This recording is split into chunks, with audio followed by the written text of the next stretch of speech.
Welcome back, everyone. It's been a good while since I've done anything gun or hunting related. So we are 3 months away from the Minnesota 24-25 hunting season.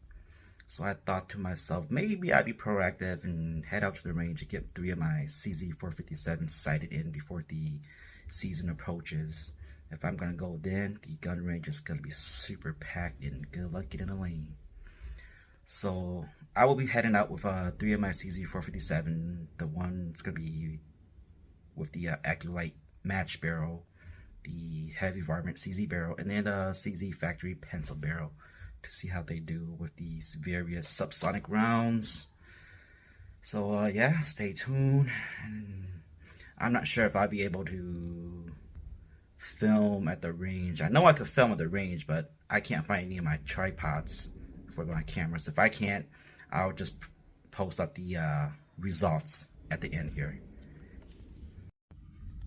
Alright, we are here at Bill's gun shopping range. So let's go inside Reynolds Lane and get to the shooting. Alright, so we are here at the range on my lane right now. This is what I'll be sighting my CZs in with. Got the Normatec Black Box 22 Elite Subsonic Hollow Point, and the one that I'm most excited about trying is the Remington Subsonic here. It's new to me, it's a new round to me. I haven't tried it before. The CCI suppressor, Federal suppressor, Aculite Subsonic, Aculite Subsonic Hollow Point, and then of course the CCI standard velocity. Okay, so first up is my CZ457 Royal with the Vortex Diamondback scope, first focal plane scope on it, and then it'll be zeroed in at 25 yards.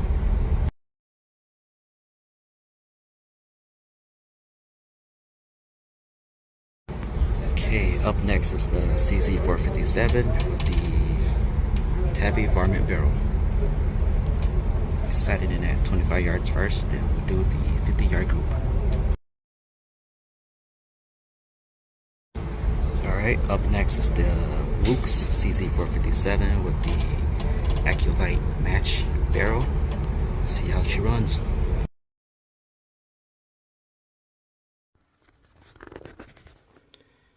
Alright, you guys, so we are back from the range. And this is the CZ457 with that pencil barrel. As you can see, well, first off, the bench that I was sitting at was really wobbly, so it was throwing off a lot of these shots here. So there are room for improvement. If it wasn't for that wobbly bench, I think a lot of these groups would have been a whole lot better. But anyways, here's the Elite Subsonic 38 grain hollow point. You know, here's the caliper here. Let's measure that. You know, the widest of the bunch we're looking at, 0.59 of an inch. This is the second group, and it is slightly larger at 0.64 inch. CCI standard velocity. Now that's a really nice group right there. However, there was that flyer. So let's measure without that flyer. You know, we're looking at, let's see here, 0.35 inch of a group. So that's very respectable for the round that for CCI standard velocity out of that pencil barrel. Second group, not as good. Then this is the Remington hollow point subsonic. I was really hoping for this round to do good, but unfortunately it did bad through all 3 rifles. You know, this group here was, this is the second group, by the way. Second group here, 1 inch. And then this is the first group up here, you know, 1.1 inch. And then because the CCI standard velocity did well with that one, I gave it another go over here. And this one is coming in at 0.94 inch of a group. Now that was the bench being wobbly. Bench was wobbly here too.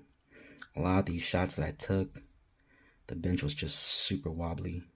You know, 0.6 inch of a group, which is okay if you're for 50 yards, squirrel, small game hunting. You know, passable, I guess. And then this two up here are also CCI standard velocity. This one was really good. Let's see, let's measure it here.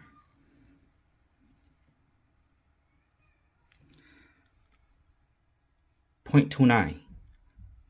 So a 1/4 inch. Not bad at all for that pencil barrel at 50 yards. And those are just CCI Mini Max I was playing with. And here's the other. This is the other rounds I did with the factory pencil barrel here. We have the CCI suppressor round here, the 45 grain. This round we're looking at 0.6 inch. Let's see, yep, 0.6 inch. That's probably the smallest of the bunch, I believe. Yeah, and then this is a federal suppressor round. This was my initial sighting at 25 yards, so not too bad. And then the federal suppressor 50 yards, I have that flyer there. If it wasn't for that flyer, we are looking at 0.39, so 0.4. But with the flyer sitting at 0.9 inch of a group. And then here's a Remington subsonic again. Let's see here, 0.9, 0.49, well 0.5, half inch group. And then CCI suppressor, all those are pretty shitty groups right there, so whatever. Alright, so here's that CZ457 with the heavy Varmint barrel. That first shot there, first group, there's the Norma Tac 22, and we have a 0.34 inch, which is good for what I'm doing, which is just small game hunting. The next set of group here opens up a little bit to 0.39 inch of a group, and then this one here open up slightly. I know I was having problem balancing the table with this one, so it opened up to 0.5 inch. And this is the Aculite subsonic hollow point. And just ignore these shots over here. These guys here, those were, I don't know, I was playing around with it, but the initial groups are down here. So we are looking at 0.58 inch. And then here's the second group with the Aculite. Shrunk down a little bit to 0.46 inch. And this one here, really nice. So let's see the bigger, oh, they're about the same. Yeah, so they're all about the same. So we are looking at 0.26 inch, 1/4 inch group with the Aculite subsonic hollow point. That may be the round that I'm shooting with, I don't know.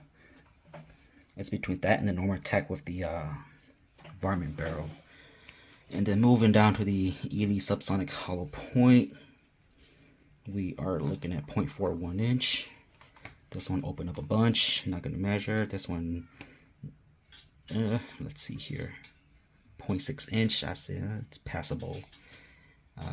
Might not use that round. Here's the Remington again right here. The round that I'm hoping that would do good, but they're really shitty. 0.8, 0.95. Group has shrunk a little to, you know, this is the bigger of the bunch, so 0.62. And don't mind me, my kid snuck into the room here while I'm filming this. And then up here we have the CCI suppressor round. We have a very respectable 0.29 inch group. This was my third shot that got threw off with that wobbly bench. So 0.65. And here's the second group, 0.27. Yeah, 0.27. Then the third group started to strain. Not sure why it was straining. 0.58.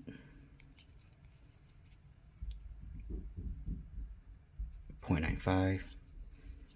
And that's nothing. I was just playing around with the CCI Mini Max right there, which I don't plan on using at all. So yeah,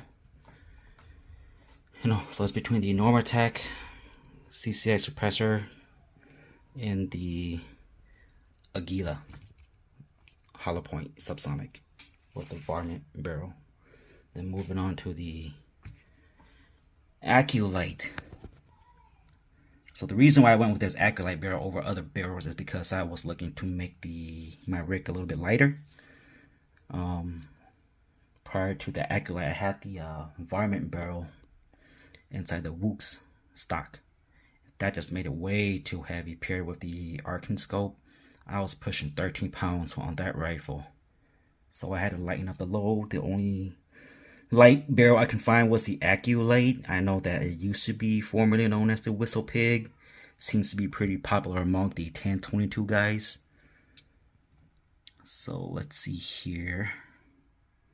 So that's Normatec 22. What's that?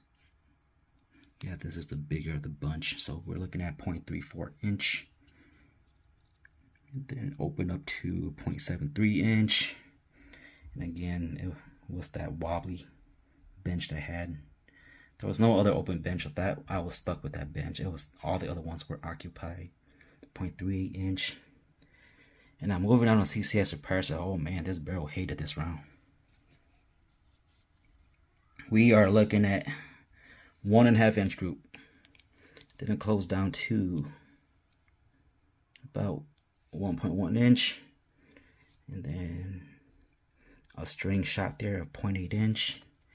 Then the Ely subsonic hollow point did pretty good. You know, 0.43. And then 0.49. And then this one, I was having a problem with the bench again. When I went and pulled the trigger on these two, they came out here. The other three were right here. So I'm going to count those. If we count those, we're looking at 0.76. But if we don't count those, it is a really tight group here, guys. 0.13 inch. Damn. If only that bench was not so wobbly. And then I've just had a problem from here on out with that bench. Down to the Remington. The Remington did pretty okay with the Aculite barrel here. You know, the first group was 0.79. Then I had this weird overread looking group here at a 0.44. Yep. Then open up slightly here. 0.81. So yeah, overall, if I would have gotten a better bench that wasn't wobbly, I think these groups would have looked a whole lot better. But because I had a really wobbly bench, one of the leg there was like short or something. So this is the result I had today with the rifles I have and with that wobbly ass bench, which is really, you know, for the most part, passable for squirrel hunting. I say they're out of these rounds that I tested between the Aculite match barrel and the Varmint barrel, there wasn't a whole much difference between them. Only difference is the weight, and I needed to lighten that rifle up a tad bit. So by swapping out the scope to the Vortex Diamondback and the Aculite barrel, it went from a 13-pound rifle down to a, I think, 8.5 pound now, which is comfortable. I like my rifle to be around the 8 to 10 pound. Anything above that might just be, it's just a little too heavy for me. So yeah, if you've been watching up to this point, I just want to thank you for watching. And hopefully I will get to go out sometimes this weekend to do some red squirrel hunting. If not, I'll see you guys on the opener.